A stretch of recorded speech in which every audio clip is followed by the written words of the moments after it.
Hey, FoodFAQers, it's Mariela. And Eric. And we are continuing our menu planning series, day 4. Day 4. So Menu Palooza, Madi. It's Menu Palooza. Recipe Palooza. I think we've been changing it every episode. It's because you're changing it every episode. I kept Menu Palooza trademark. You can't even remember what the fuck it was. Whatever. That's a you issue. Anyway, today it's a recipe that I use very, very often, and it's from damndelicious.net. I love her recipes. The ones that I do know, I use them on repeat, and this is definitely one. And it is for a 1-pot beef stroganoff. And what I like about this recipe, which I will explain how I make it later in a minute, what I like about it is, number 1 is that it's 1 pot, and number 2, that it's pasta, but with a different kind of flavor in it. I'm ready. I like the sour cream element in it. If you've never had stroganoff, it's like it's creamy. And, oh, you know what else I like about this recipe? It uses ground beef, so it's super accessible. Another thing I like about it. This is what I do. I will saute the mushrooms first in olive oil. I use whatever white button, whatever it is I find, right? And I make sure they're nice and brown and toasty. I remove them from the pan. And then I will go ahead and saute an onion and some pepper and my ground beef and some garlic cloves, dried thyme, and I'll let that go. I'll have it until the meat is completely brown. And then I go ahead and I add 3 tablespoons of all-purpose flour, and I cook the flour taste out. It takes a couple minutes. You can smell it. When the flour tastes or smells like it does in the bag, it's not time yet. It'll start to smell a little bit nutty. I don't know how to explain it, but you will smell a difference. When you smell the difference, the color's going to change too. That's true too. It becomes more brown and deep. That is absolutely true. You can go by visual cues as well. So when that happens, you deglaze the pan by adding 1/4 cup of white wine. You go ahead and you stir it up, get all the brown bits from the bottom. Then you put in 4 cups of stock, whatever stock you have. It can be beef. Beef is my favorite, but you can put chicken if you have it. You can use water and bouillon cubes, which I had to do sometimes too in a pinch. And then you add 2 tablespoons of Worcestershire sauce, 1 tablespoon of Dijon mustard. You put in your dry pasta, about 8 ounces. You stir it up and you cover it. And in 15 minutes, the noodles get soft. When that happens, you just go ahead, take it off from the heat, and you add about 1/2 cup of sour cream. And then you stir it up and you serve that. And it is so fucking good. Like a fancy hamburger helper. It 100% is that is right. Yeah, that's what it is. Oh my God. You know what? And I never had hamburger helper growing up. That was not for us. No, that was not something that we had. Ever. A Hispanic mother would have never purchased. Never. Not there's anything wrong in it, but I can tell you straight up, a Hispanic mother would have never purchased that. Never. So maybe this is why I like this so much. It is just that, but it is it's a homemade hamburger helper. That's what it is.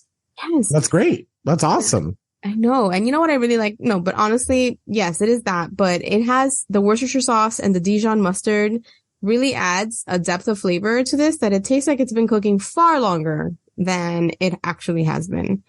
It's a meal that my husband loves. My kids like it. They don't love it because, it takes like 15 tries for them to like one thing, but they do eat it and they like it. My son more than my daughter. And it is a family favorite. And it comes together quickly with ingredients you could find easily anywhere. You know what I love about it? It's a 1-pot meal. That's the other thing. Weekdays, especially, I am all about a 1-pot meal. Yes. And you don't have to like boil pasta and drain it. Right. Fucking in. I'm in, damn delicious. And what I like about this recipe, it's easy if you have to double it or triple it, depending on the size of people you're serving. Just listening to you telling me the recipe. What type of noodles are you using? Egg noodles. I like the big ones. Yeah, the wide ones. I don't like it with the little ones. I don't know. They're so little. Like they're not tough enough for the sour cream sauce. You like a big noodle. I like a big noodle. I've always been a big noodle type of girl. We know. We know. I know that. Not firsthand, but just, stories. Never that. No, never firsthand, but, stories. I like that this is a 1-pot meal. And it seems, like I said, it's easy to double or triple the recipe if you have to. Mm-hmm. It's going to serve a whole family. It's hearty. Yeah. And we always have leftovers. Honestly, there's always like one more lunch after we're done eating. And I think that's perfect. And I bet you, like, like any type of pasta dish, it just gets better the next day anyways. Yes. And I like that it used Worcestershire sauce and Dijon mustard. That gives like a nice kind of zing to it. Yes. It has like a depth of flavor, honestly, that I feel is pretty good for like 30 minutes or whatever it is that it takes to make this dish. That's a great meal. I'm going to make it. That's a really good meal. You know who might like it? Yeah. Ryan might even like it. Maybe. Because he likes hamburger helper stuff. He told me he'd eaten it in the past when he was young. He did. He used to call it hungry helper because you're always hungry afterwards. That's right. He said that. I remember. There was something in here. But this, I don't know. I'm really mesmerized by this one. Just because it's a one pot, but I like that it has Worcestershire, that has Dijon mustard in it. Those are actually two of my favorite condiments. So delicious. I love that. And I never use them. Honestly, I could use them more. The only reason I have Worcestershire sauce in my refrigerator right now is because when my mother was here, and this is back in November, I assume it's still good. It's because she made Bloody Marys. And that was the only reason why there's Worcestershire sauce in my refrigerator. But it's a great condiment to use to really give it's like a depth of flavor that it gives. Fast. And the Dijon gives a nice depth of flavor too. Yes. So I recommend this recipe 1000%. It's so good to have in your rotation. I might make this maybe once every other month. Depends. Because it's a strong flavor. It's cheap too.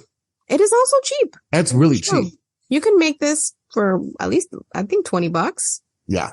Easy. And you can kind of make like any type of meats you want in there too. You can kind of substitute for different meats if you want.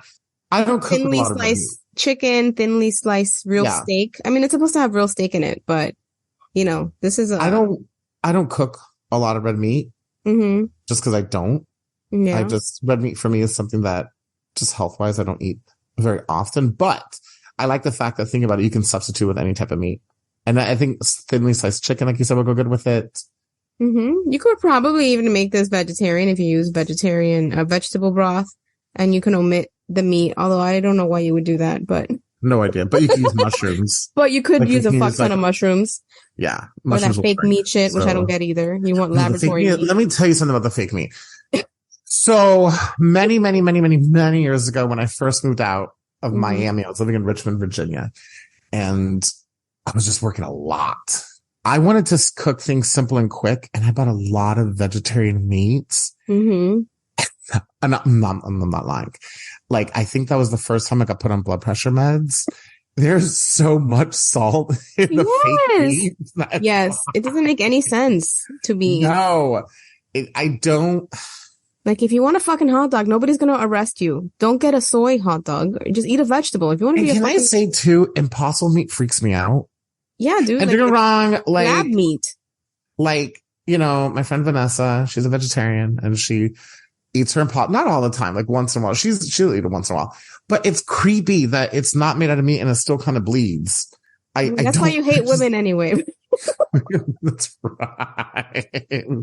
Not my fault. Don't hate us. 5 days, okay? You're still trust it. Super weird.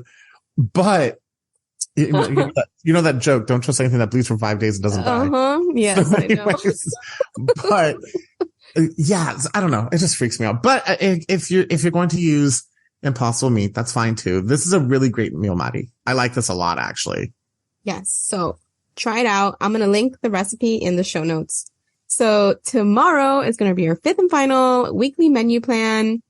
Stay tuned, you guys. It's going to be delicious. And tomorrow we're going to put in our grocery shopping list so that you can plan to have every recipe we've talked about this week on your menu next week. And if you try it, let us know. We can't wait to hear from you. Bye. See you guys tomorrow. Bye.